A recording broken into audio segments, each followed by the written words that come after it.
ಧಾರವಾಡ ನಗರದಲ್ಲಿ ಮತ್ತೆ ಕಳ್ಳರ ಕೈಚಳಕ.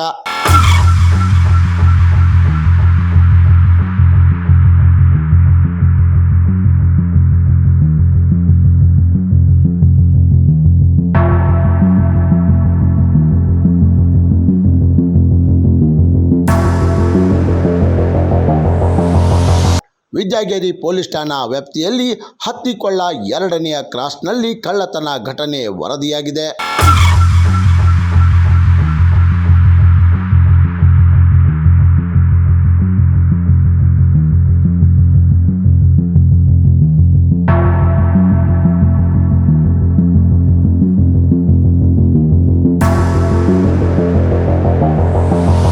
ಮನೆಯವರು ಹೊರಗಿದ್ದ ಸಮಯದಲ್ಲಿ ಕಳ್ಳರು ಬಾಗಿಲಿನ ಕೀಲಿ ಮುರಿದು ಒಳನುಗ್ಗಿ ಸುಮಾರು 50,000 ಮತ್ತು ಬೆಳ್ಳಿ ಆಭರಣಗಳನ್ನು ದೋಚಿಕೊಂಡು ಪರಾರಿಯಾಗಿದ್ದಾರೆ ಎಂದು ತಿಳಿದು ಬಂದಿದೆ.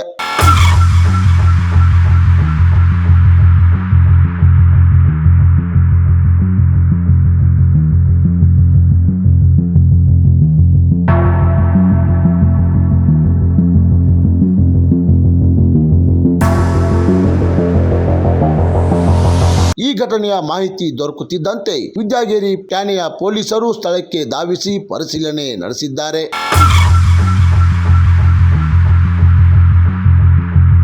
ಈ ಕುರಿತು ಪ್ರಕರಣ ದಾಖಲಿಸಿಕೊಂಡು ತನಿಖೆ ಮುಂದುವರಿಸಿದ್ದಾರೆ. ಕ್ರಾಂತಿ ಸಮಾಚಾರ ಟಿವಿ ಧಾರವಾಡ.